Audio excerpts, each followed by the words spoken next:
Assalamualaikum warahmatullahi wabarakatuh. Bismillahirrahmanirrahim. Alhamdulillahirabbil alamin. Wa bihi nasta'in ala umuri dunya waddin wassalatu wassalamu ala asyrafil anbiya'i wal mursalin sayyidina wa maulana Muhammadin wa ala alihi wa ashabihi ajmain. Amma ba'd. Ikhwani wa akhwati rahimakumullah.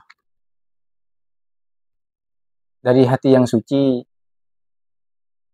dan hati yang luhur, marilah kita panjatkan puji dan syukur kepada Sang Pencipta insan di dunia dan Sang Pembolak-balikkan hati manusia, yakni Allah Subhanahu wa Ta'ala. Tenangnya sholawat dan sucinya salam semoga takkan pernah padam dan tetap keharibahan pada Sang Pembawa rahmat bagi seluruh alam, Nabiullah Muhammad Rasulullah Sallallahu Alaihi Wasallam. Pemirsa rahimakumullah, alhamdulillahirabbil alamin. Pada saat ini dan pada hari ini kita masih diberikan kesehatan dan berada pada bulan yang penuh dengan berkah, bulan penuh dengan rahmat, bulan penuh dengan ibadah, yaitu bulan suci Ramadan 1445 Hijriah. Di mana bulan ini diwajibkan, atau bulan yang saat ini kita lalui, yaitu bulan yang penuh dengan ibadah, yang dimana di dalamnya kita diwajibkan untuk puasa atau menahan, yang maknanya puasa sendiri adalah menahan dari apa yang dilarang di dalam aturan puasa tersebut. Puasa dikategorikan oleh sahabat Nabi yang paling mulia, yaitu Sayyidina Ali karramallahu wajhah, pernah mengucapkan dari kalimat hikmah, yaitu shaumul qalbi khairun min siyamil lisani wa siyamil lisani khairun min siyamil batni. Bahwa puasa itu ada 3 kategori atau 3 tahap. Yang saya maksud 3 tahap, tapi bisa dikatakan itu adalah 3 kategori, yaitu 1. Puasa hati, puasa lisan, dan puasa perut. Di mana puasa hati itu, kata Sayyidina Ali, lebih baik daripada puasa lisan, dan puasa lisan lebih baik daripada puasa perut. Ikhwani wa akhwati rahimakumullah, dalam hal ini marilah kita bahas satu persatu dari ketiga kategori puasa tersebut.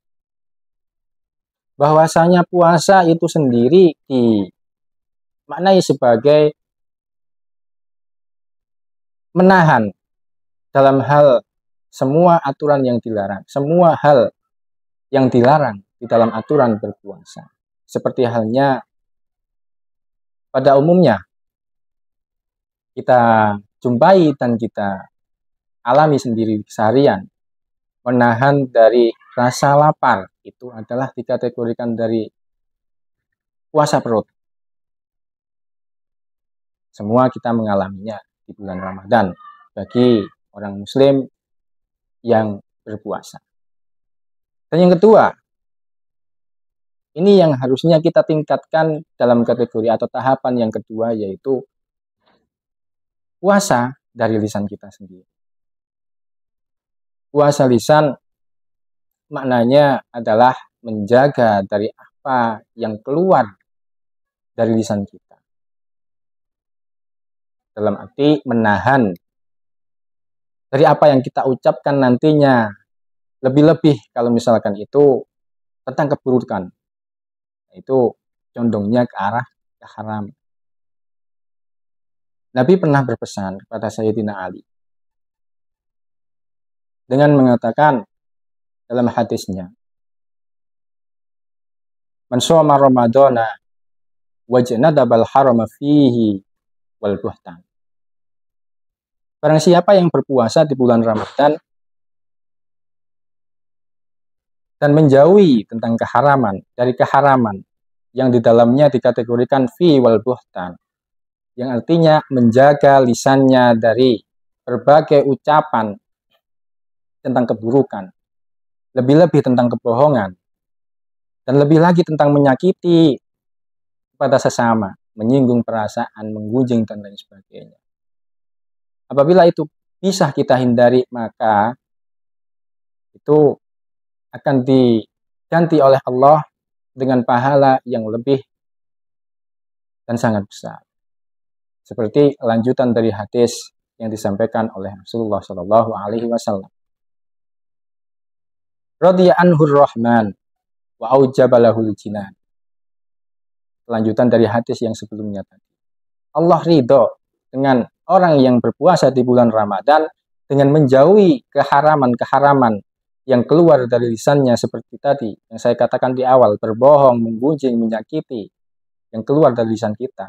Allah ridho apabila itu bisa ditahan oleh orang yang berpuasa, maka pahalanya adalah dimasukkan orang yang berpuasa tersebut ke dalam surganya Allah Subhanahu wa Ta'ala dengan keridhaan Allah sendiri. Maka dari itu, pemirsa rahimakumullah, marilah kita jaga puasa kita. Kita hindari apa yang perlu kita hindari dari larang-larangan yang ada di dalam aturan dari puasa tersebut. Dan apabila kita belum sampai pada tahapan yang terakhir, yang maknanya adalah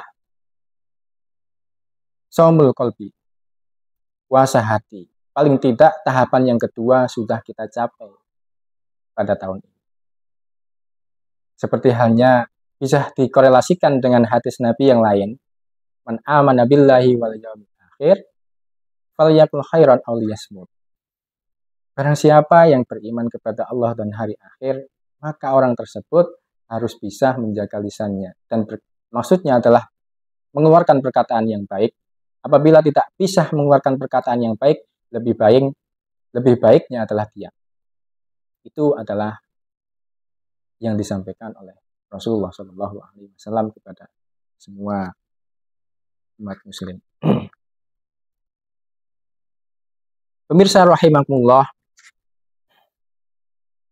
dalam hal ini marilah kita pikirkan kembali, marilah kita angan-angan kembali agar apa yang kita jalani, apa yang kita tunaikan dalam keseharian kita di bulan Ramadan, yaitu menjalani puasa, tidak hanya merasakan lapar dan dahaga saja, melainkan juga menahan mulut kita, lisan kita dari penyampaian hal yang menyakiti hati sesama, menyinggung perasaan, dan juga lebih-lebih dalam hal berbohong.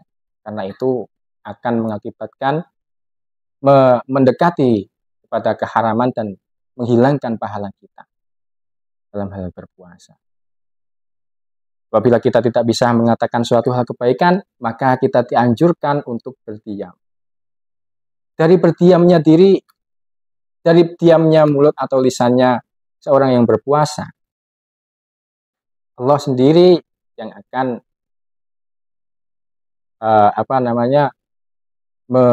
mengganti pahala dari orang yang diam dalam puasanya.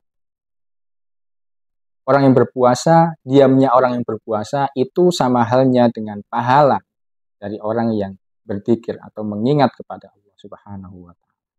Sungguh begitu besar apabila kita bisa memanfaatkan ibadah kita di bulan Ramadan dengan ilmu dan hikmah-hikmah yang ada di dalam bulan puasa ini, bulan suci Ramadan ini. Maka dari itu, marilah kita jaga lisan kita jaga kesehatan kita jaga relasi kita kepada sesama manusia semuanya. Mungkin itu saja yang bisa kami sampaikan dalam kajian ini. Mudah-mudahan bisa bermanfaat bagi semuanya dan mendapatkan ridho rahmat dari Allah Subhanahu wa taala. Akhirul kalam, ihdinas siratal mustaqim. Assalamualaikum warahmatullahi wabarakatuh.